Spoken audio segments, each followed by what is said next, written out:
I've never actually caught a bass from this spot, and it's just every time I go past it looks really sort of fishy, you know, rocks right in close.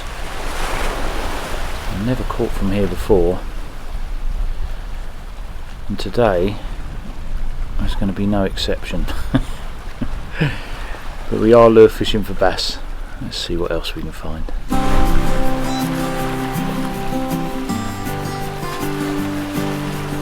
Are you following me?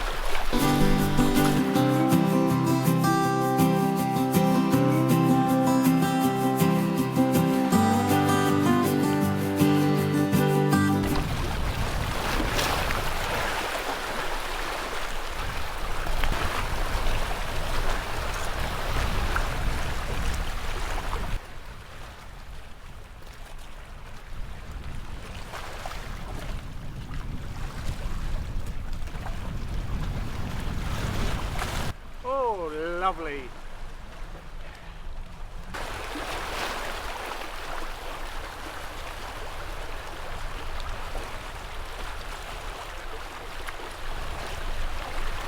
So the lure we're casting out now is a flash boost from Shimano, but I think the important thing here is it's a sinking lure.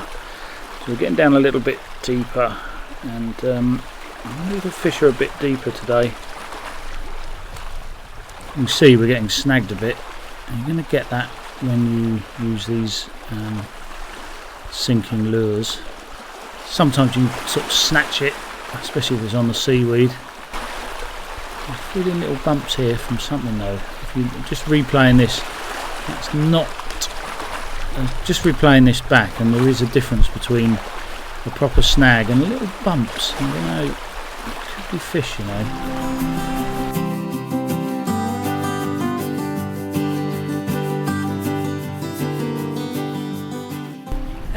Something just had a little rattle right down there, right in front.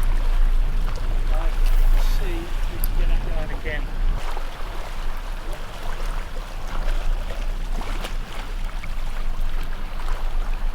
Yes, right in front of us. Hey, a lovely one. In front of us. Hey. I don't know if you picked up on how I'm retrieving this lure, but this lure sort of dives to about a metre and a half. Yes. And in order for it to do that, you've got to sort of use the lip on the lure and sort of drag it under. And that's making a difference, isn't it? So yeah, a little bit deeper with this deeper lure.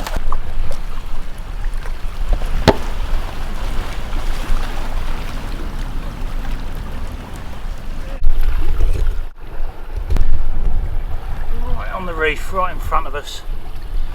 Lovely.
There's another one.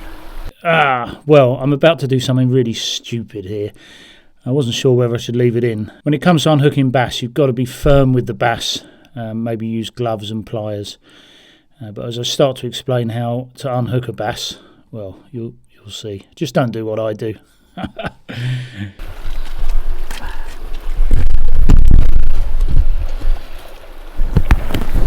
do find the easiest way to unhook is not like that. Me. Shit. Oh, it's pretty frantic. What I'm learning is that You'd think I'd know by now. I hadn't debarbed these trebles, say I normally do. I often debarb the trebles, and I got a little nick in there. Managed to get it out, but that is a good reason, A, not to use trebles, and certainly to debarb them. Obviously it's got 3 vicious ones on there. But this is the lure today. I'm going to write it underneath because I want to double check it. I've got exactly what I want. But we tried this one. See, I swapped round with the Ozuri, and it just didn't get anything. Straight in with that last one. I love these bass. Right, so we're back in with this now. They're very tentative bites. They're hitting the fish first. They're hitting the lure first. They're not gulping it down. To stun it. Yeah, another little hit, another hit. Tentative bites, really tentative.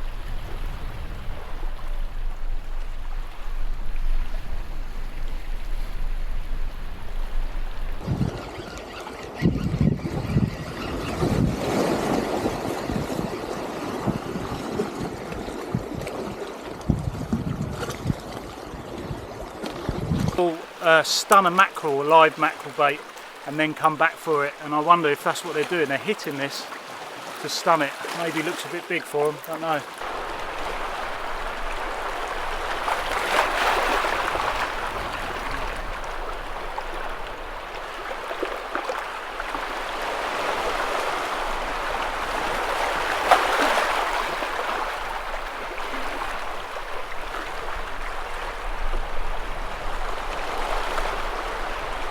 Well, if you got this far into the video, thank you for bearing with us. There's been a lot of seals a little bit further around the coast. Look at them here. Real characters. I'm not sure they're helping the numbers of bass around, but yeah, a little bit further down the coast. I filmed these the day before. Anyway, I wanted to just show you a couple of things I've been thinking about when it comes to watercraft for the bass. You can see here, this is a typical Sussex reef that we're looking at. I've been paying attention to gaps in the reef like you've got here. So you've got those sort of striations moving left to right, and then in here is a gap in the reef, and there's little pools that are down tide of it on a flooding tide, and I think the bass will wait for things to drop through. Things like prawns and crabs and baitfish will come into those areas where the water moves faster. And you can see when we zoom in, and those will be up and down the reef, big pools. They're like rock pools underwater really, where baitfish get disorientated and the bass know that's the place to find that food. And then another thing is, I've been filming quite a lot with the drone at various locations, and bass will run on a certain side of a reef but not another one. So I've got 2 or 3 years now of drone footage, and I've noticed I'll see bass moving up and down the reef. So yeah, that goes back to them being quite habitual. Very strange to not see them on one side, but you know, in good numbers on the other. But they spend a lot of time in those pools, you know, turning over. When they're hunting, they spend a lot of time on the pools. Just swimming by, it doesn't matter so much, but it's just something I think, you know, to pay attention to. You could easily be casting on the same reef, but if you're not going over those pools where they're hunting, then you are less likely to catch them. I think that's what I'm trying to say. It is worth having a look on Google Earth or on the drone as well. I'm just trying to figure a way of getting this sort of footage out. You can see fish on some of these videos, but it needs to be really high quality. If you look at this area on the right, a lot of the time the sandy part of the reef doesn't produce fish, particularly when it's really clear. You can see here in this footage the water, I mean, looks quite inviting, doesn't it? But honestly, I don't think I've ever caught bass when it's that clear during the day. Just something else I thought we could consider here. And when I zoom in closely to the reef there, you can see really varying your cast, and maybe even pausing a bait or dropping a bait into a pool and then bringing it back out again. And of course everything is dependent on tide, you know, whether it's the flood or the ebb, that'll make a difference. Another thing to remember is we talk a lot, don't we, about the water clarity. It does show over a particular reef system. You're going to get areas where it's patchy and not as clear, and then some areas it's, you know, really good, really conducive to catching these bass on the lure. So here's a little bit of a close-up of that, what I mean about those pools. So the water is coming through the reef there, and the bass will sit down tide in these little, you see there, that's where the water speeds up. So yeah, and you know, don't think of bass, and I've stopped thinking about bass as, you know, a fish that comes in and in one direction. I think they work round the boulders as well, so they'll do little circles around the boulders, and we've got some footage of them hunting like that as well. Yeah, let us know if you like this sort of input, and I'll do some more. If not, we'll just carry on with the normal sort of vlogging style. So, well, I do hope this video gives you some value, and with that in mind, I'd love you to subscribe. But it's a great tick in the box for sea fishing. It tells YouTube that we like sea fishing things, and I hope I can give you some value with showing you what's being caught. Great way to stay in contact with what's going on here on the south coast. I'm going to do a quick little interlude to show you my bag. A few people have been asking what bag I use for lure fishing. I'm really happy with this one actually. It's not an advert. Just found that this one here, this is a Capellan one from Decathlon. That's really helped me out actually, really good. A few little features that make it, a few features that will make it good for us lure anglers. Having this sort of like separate bit here, you know, when you're walking quite a lot, and it's got like little pads all the way through here, really comfortable. And I think the difference is of course when you've got that, you don't mind having it on your back when you're casting. So the Bergen type straps as well, that's going to take most of the weight. I tend to put my braid scissors in there, and then it's got, you know, the usual side pockets and things like that. This bit's waterproof, and you know, the usual bits in the inside. It'll take 3 of the big lure boxes in there, and then just, you know, a little tip is just keep things in the same place. So I'm always going to have my braid in the left pocket, for example, easy to get to. So pretty waterproof on here. You do run the risk of, you know, hooking up on some of this material. You can hook up the lures, can't you? But it comes with an extra part as well, which will go on your belly. I'll show you that. So you've got the bag there. You've also got this. I've got a bag here, but I've also got this part on the front as well. So this will strap on here, and then that little lid comes down. So if you're casting away and you've got lures in there, you've got them to hand. And you can also just take this as well, which is quite good.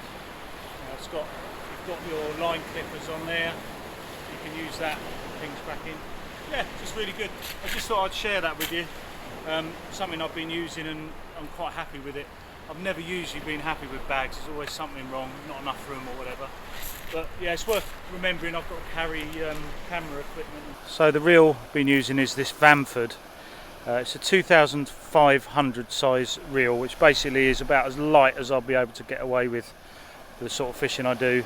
And this is actually lighter than a lot of other Shimano reels. It's so light really.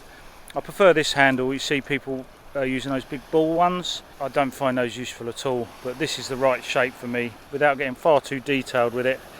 That's the right sort of softness and hardness on the handle. One way you can test it if a reel's good is if you're reeling in, and then the back wind should be almost instant. So if we're reeling in like that and we go that way, it's just a dead stop, no slack in there. Nice little adjustments on the drag as well. Yeah, it's really worth, I think it was really worth me saving up and getting something a little bit more expensive. As I say, that the lightness in that paired with my favourite Skyline, under 8 foot, it's a great little outfit that, and as you know, we're catching a few bass, so it's up to the task. Just need a bigger bass now, don't we? You know, of course, another reason not to use those trebles today, but they certainly were up to the job when we had the fish on. Just also up to the job of, you know, ripping my hand out a bit. So there we go. You can get, I'll leave a link for these underneath, but do consider getting some deeper diving lures. I'm only saying that because I've learned that today. You know, I'm almost default shallow divers, when actually sometimes the bass don't mind these hard plastic lures bumped around the bottom when they're hunting down low. So this was our winning lure today, and I think most of it comes down to the depth that this dives down to.